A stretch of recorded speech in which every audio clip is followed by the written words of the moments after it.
मेरे प्यारे गुरुमुख सज्जनों, नाम की महिमा अपरंपार है। शास्त्रों और ग्रंथों में हर जगह नाम की महिमा का वर्णन किया गया। नाम वो अमोलक संजीवनी है जो जीव को मानसिक रोगों से मुक्त करती है। नाम के प्रताप से ऊंचा रुतबा प्राप्त किया जा सकता है। ऐसे भक्तों की कथाओं से इतिहास के पन्ने भरे पड़े हैं जो मामूली हैसियत और निम्न वर्ग के थे। उनमें किसी भी प्रकार का छल कपट व चतुराई नहीं थी। वे केवल नाम के प्रताप से दुनिया में अपना नाम रोशन करके अपनी अमिट छाप छोड़ कर गए हैं। संसार में नाम ही एक सार वस्तु है, बाकी तो सब झूठा पसारा है। नाम सर्वोत्तम शक्ति है और सच्ची दौलत है। ये जीव की असली रूहानी पूंजी है और ये वो धन है जिसको पाकर के जीव माला माल और निहाल हो जाता है। इसके विपरीत जो इस अनमोल पूंजी की संभाल नहीं करते वे कंगाल होकर के सदैव दुख पाते हैं। जिस जीव को सच्चे नाम की बख्शिश हो जाती है उसके भाग जग जाते हैं और बेड़ा पार हो जाता है। जो जीव नाम के सेवन और सुमिरन में लग जाता है वो सही मायनों में अपने समय को शिकारत कर रहा है और पूरा लाभ प्राप्त कर रहा है। नाम की कमाई के अतिरिक्त दुनियावी धन दौलत, गुण, चतुराई, ऊंची पदवी हासिल कर लेने के बावजूद भी इंसान वो स्थान प्राप्त नहीं कर सकता जो उसे केवल सच्चे नाम की कमाई की बदौलत प्राप्त हो सकता है।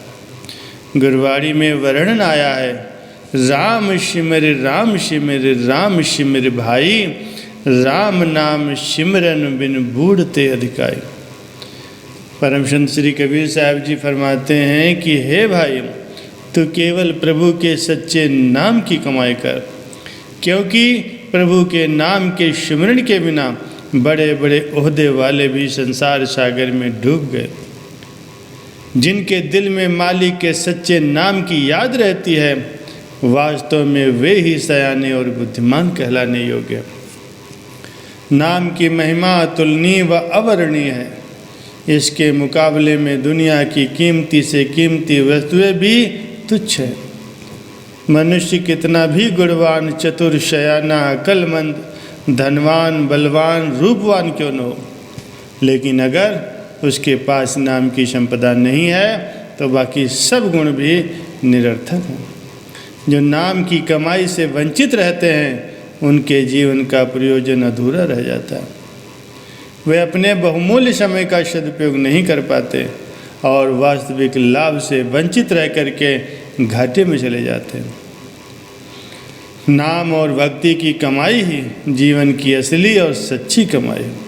इसीलिए ही संत महापुरुषों की वाणियों में नाम की महिमा को इतना महत्व देकर बयान किया गया है। इंसान चाहे किसी भी धर्म व पंथ का अनुयायी हो, लेकिन जब वो किसी दूसरे से बात करता है तो उसके चरित्र व बातचीत के ढंग से उसकी भक्ति व विचारों का अनुमान लगाया जा सकता है। धार्मिक स्थानों में प्रत्येक स्थान पर, चाहे वो मंदिर हो या गुरुद्वारा हो, वहाँ हर समय नाम की ध्वनि ही गुंजायमान होती और कीर्तन का अद्भुत रस आता है। इससे ये सिद्ध होता है कि मालिक का पवित्र नाम सबको समान ही प्रिय है और ये सबके लिए ही मंगलकारी है। कोई कितना भी दुखी, दरिद्री, अधम, पापी क्यों न हो, उन सब के लिए प्रभु नाम ही एक ऐसी संजीवनी है जो कल्याणकारी है और सभी प्रकार के दुखों, रोगों और क्लेशों को समाप्त करके जीवन को आनंदमय बनाने का बेमिसाल स्रोत है। महापुरुष भी नाम की बड़ाई करते हुए गुरबाणी में कथन करते हैं, शरब रोग का औखद नाम, अर्थात नाम ही सभी रोगों व दुखों से निजात दिलाने की एकमात्र दवा है। नाम की कमाई और नाम के प्रताप से कितने ही जीवों ने सद्गति पाई और कितने ही नीच, मलिन, अधम पापियों ने सर्वोत्तम पद को पाया। नाम के प्रताप से ही शिवाजी महाराज जी ने अविनाशी पद को प्राप्त किया। नारद मुनि, सुखदेव, बाल ऋषि शनक, सनंदन, सनातन, सनत कुमार और अन्य सिद्ध साधक योगी, मुनि, तपस्वी आदि ने नाम के प्रताप से ही वाह सुख को प्राप्त किया।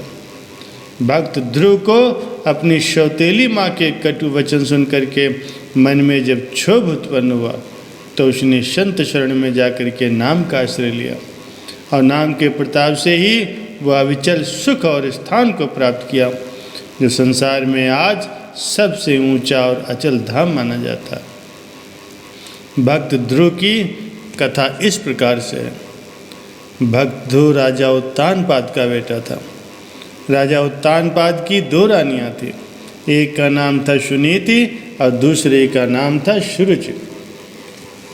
भक्त ध्रुव रानी सुनीत का बेटा था और रानी सुरुच के बेटे का नाम उत्तम था।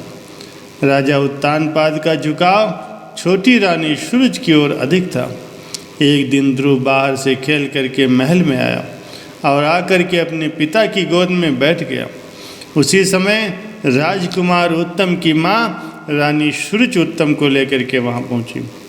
सौतेली माँ होने के कारण सुरुचि ध्रुव को पिता की गोद में बैठा देखकर सहन न कर पाई और वो ध्रुव को जबरन राजा की गोद से उतार कर बोली, जाओ, तुम उस अभागिन सुनीत के पुत्र हो, इसीलिए इस गोद में बैठने का हकदार नहीं हो। इस गोद में बैठने के लिए तुम्हें मेरी कोख से जन्म लेना होगा। ये गोद मेरे पुत्र उत्तम के लिए है।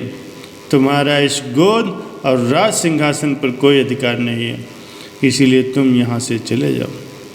सौतेली माँ के अपमान भरे वचन सुन करके बालक ध्रुव रोता हुआ अपनी माँ सुनीत के पास पहुँचा। उसे सारा हाल कह सुनाया। उसकी बात सुन करके रानी सुनीति ने ध्रुव को धीरज बंधाया और कहा, बेटा, अगर माता सुरुचि ने तुम्हें पिता की गोद में नहीं बैठने दिया तो क्या हुआ? जगत पिता परमेश्वर की गोद तो अभी भी तुम्हारे लिए खाली है।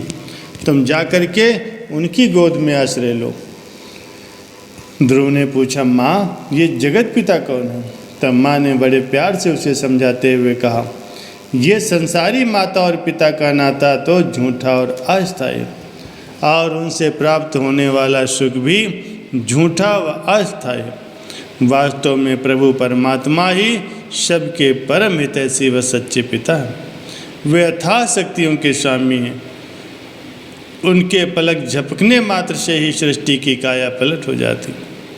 तुम्हें जिस राज्य से आज निर्वासित किया जा रहा है, ऐसे अनेकों अनगिनत राज्य उनके अधीन हैं।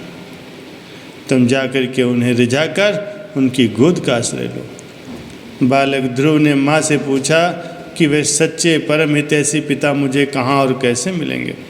मैं उनकी गोद में बैठकर उनका प्यार पाना चाहता हूँ। बालक के इतने शुद्ध व परिपक्व विचार देखकर माता ने प्रसन्न होकर के कहा, तुम्हारे वे पिता तो कण कण में मौजूद हैं। उनके नाम का सच्चे मन से स्मरण करने से वे तुम्हारे ऊपर प्रसन्न होकर के तुम्हें अवश्य ही अपनी गोद में आश्रय देंगे।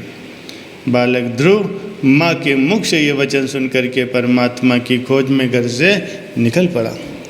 महल से निकलकर ध्रुव राज की सीमा से बाहर पहुँचा ही था कि उसकी भेंट देवऋषि नारद जी से हो गई। ध्रुव ने उन्हें प्रणाम किया तो देवऋषि नारद जी ने उन्हें महल त्याग कर वन की ओर जाने का कारण पूछा। ध्रुव ने उन्हें सारा वृत्तांत कह सुनाया। देवऋषि नारद जी ने ध्रुव को वापस महल की ओर प्रस्थान करने के लिए कहा और उसे पिता से आधा राज्य दिलवाने का वचन भी दिया। पर ध्रुव ने तो सच्चे पिता से मिलने का दृढ़ निश्चय किया था, इसीलिए उसने वापस लौटने से इनकार कर दिया।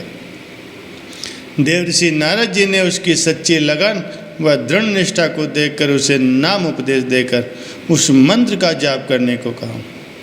ध्रुव ने देवऋषि नारद जी के वचनों का अक्षरता पालन करके बहुत थोड़े ही समय में भगवान का साक्षात्कार पा लिया और भगवान की पूर्ण प्रसन्नता को पाकर के अपना मनोरथ भी पूर्ण किया।